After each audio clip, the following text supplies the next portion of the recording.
जय श्री कृष्णा। राधे राधे।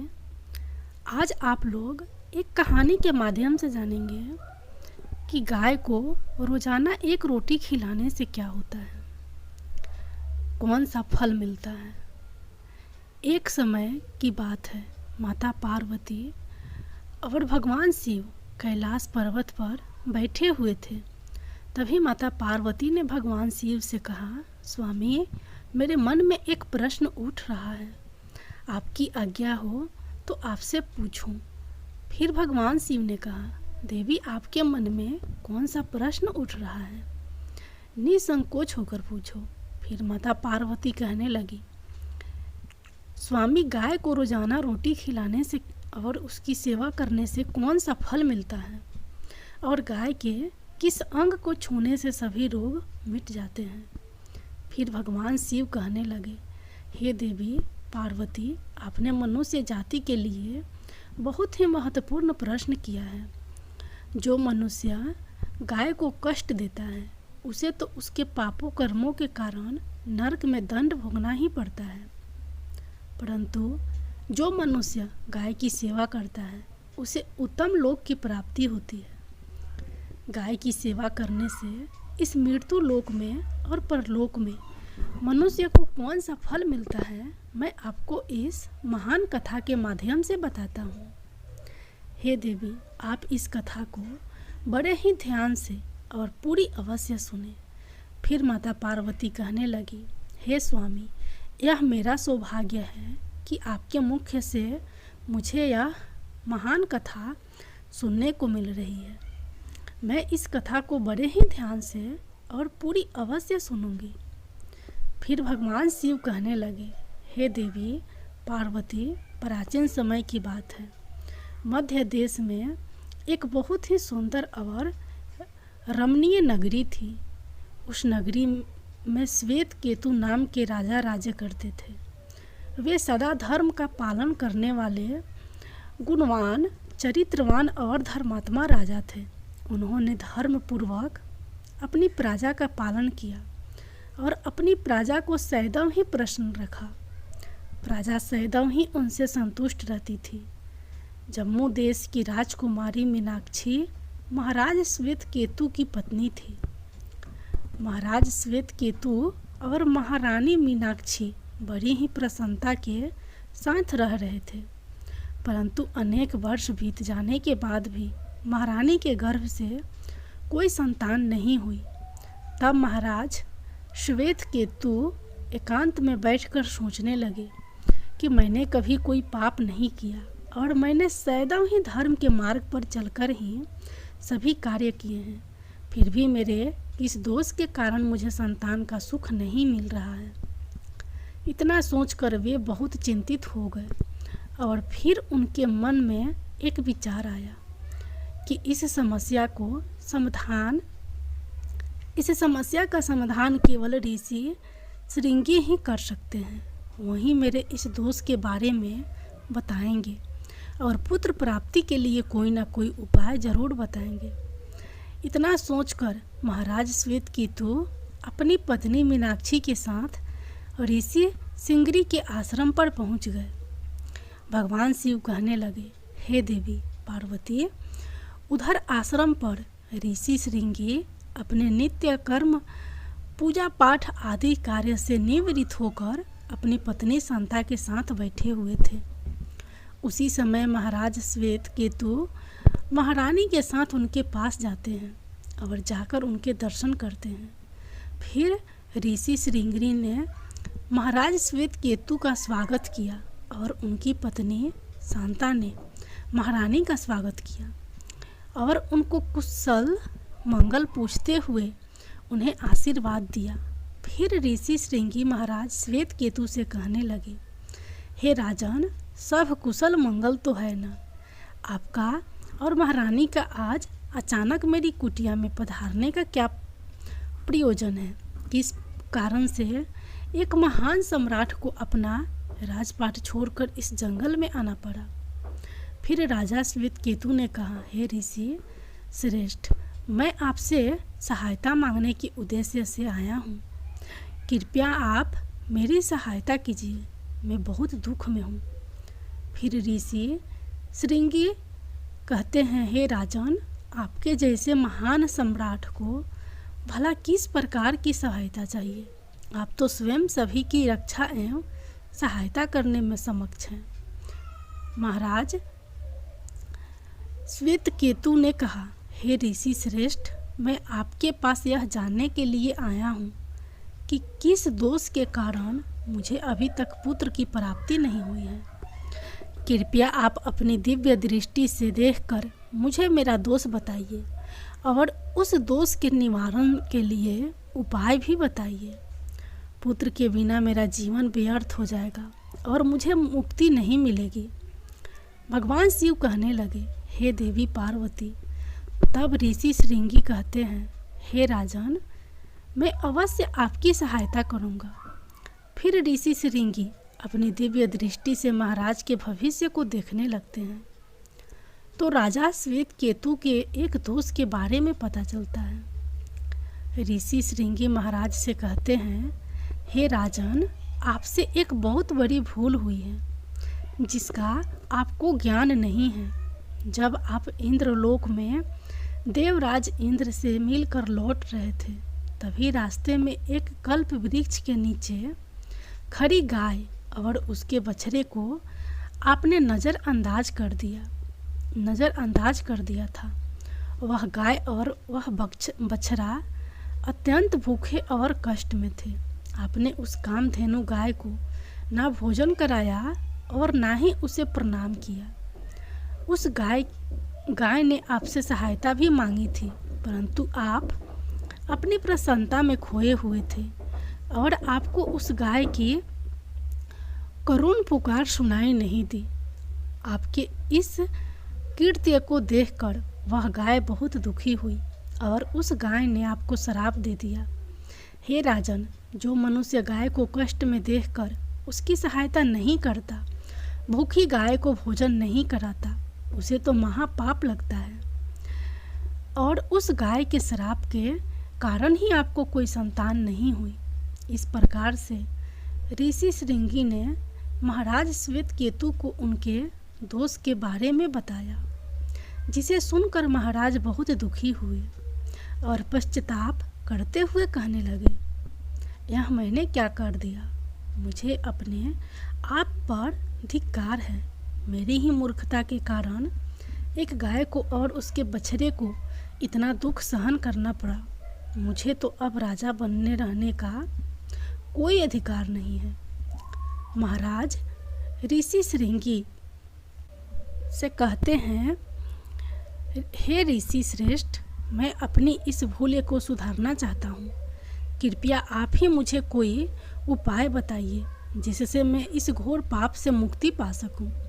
मेरा अपराध क्षमा के योग तो नहीं है, परंतु फिर भी मैं प्रायश्चित करना चाहता हूँ। भगवान शिव कहने लगे, हे देवी पार्वती। फिर ऋषि श्रृंगी ने कहा, हे राजन, आप दुखी ना हो। इस दोष से मुक्ति का उपाय मेरे पास अवश्य है। आप मेरे आश्रम में बंधी हुई गाय की सेवा करो। यह गाय उसी की पुत्री है जिसकी आपने सहायता नहीं की थी। अपनी पत्नी के साथ मिलकर तुम इस गाय की सेवा करो और उसकी आराधना करो। वह तुम्हें अवश्य ही पुत्र प्रदान करेगी। तभी वह गाय जंगल से आश्रम में प्रवेश करती है। उस गाय को आता हुआ देखकर ऋषि श्रृंगी बोले, हे राजन, देखिए, केवल स्मरण करने मात्र से ही कल्याण करने वाली यह गाय स्वयं चलकर आ गई। आप कितने भाग्यशाली हैं। यह गाय निश्चित ही आपके दुख दूर करेगी। आप जंगल में इस गाय के पीछे पीछे चलकर इसकी सेवा करो। जंगल में रहने वाले हिंसक पशुओं से इसकी रक्षा करो और आश्रम में लौट आने पर रानी मीनाक्षी इस गाय की सेवा करेगी। इससे प्रसन्न होकर यह गाय तुम्हें निश्चित ही पुत्र प्रदान करेगी। फिर महाराज श्वेतकेतु ने ऐसा ही करने का वचन दिया और फिर दूसरे दिन सुबह महारानी ने गाय की पूजा की और महाराज उस गाय को चराने के लिए जंगल में लेकर गए। जब वह गाय चलने लगती है तो महाराज उसके पीछे पीछे चलते और इधर उधर से हरी हरी घास लाकर उस गाय को खिलाने लगते हैं। और जब वह गाय किसी वृक्ष के नीचे बैठती तो महाराज भी उसके साथ बैठकर विश्राम करते। महाराज उस गाय के शरीर से डांस और मच्छरों को हटाते और अपने हाथों से उसके मस्तक को सहलाते। इस प्रकार से महाराज उस गाय की सेवा में लगे रहे।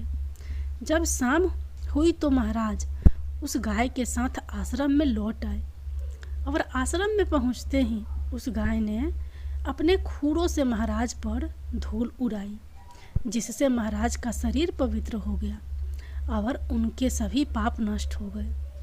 फिर महारानी मीनाक्षी ने आगे आकर उस गाय का पूजन किया तथा बारंबार उसके चरणों में मस्तक झुकाया। फिर उस गाय की प्रदक्षिणा करके हाथ जोड़कर रानी उसके आगे खड़ी हो गई।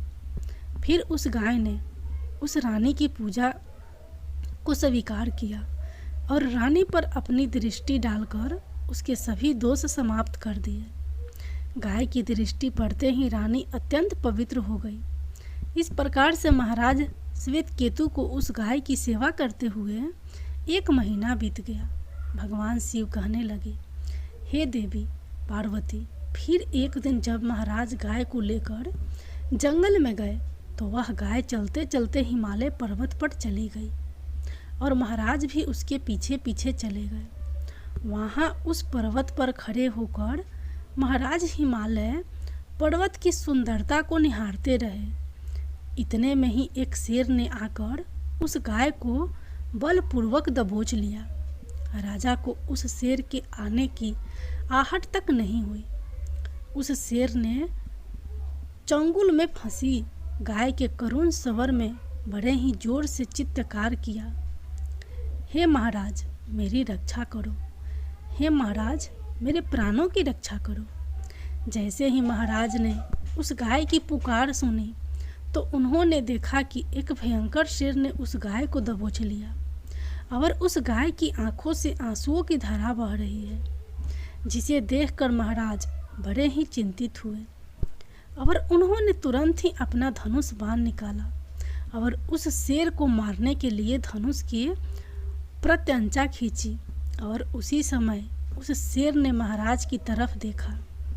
उस शेर की दृष्टि पड़ते ही महाराज का शरीर स्तंभ हो गया, उनकी सारी शक्ति छीन हो गई, उनका सारा बल नष्ट हो गया। अब उनके अंदर उस बाण को छोड़ने की भी शक्ति न रही। फिर वह शेर महाराज से कहने लगा, हे राजन, मेरे ऊपर प्रहार करना तुम्हारे बस की बात नहीं है, क्योंकि भगवान शिव मेरी ही पीठ पर पैर रखकर नंदी पर बैठते हैं, इसलिए तुम मुझे मारने की चेष्टा ना करो और यहाँ से लौट जाओ। विधाता ने इस गाय को आज मेरा ग्रास नियुक्त किया है, इसलिए तुम इसमें दखल मत दो। मैं जानता हूँ तुम राजा श्वेतकेतु हो। इस हिमालय पर्वत पर भगवान शिव की बड़ी माया फैली हुई है, इसलिए तुम तुरंत ही यहाँ से निकल कर जाओ। फिर महाराज कहने लगे, हे जंगल के राजा, कृपया तुम इस गाय को ना मारो। यह ऋषि श्रृंगी के संपूर्ण मनोरथों को पूर्ण करने वाली गाय है।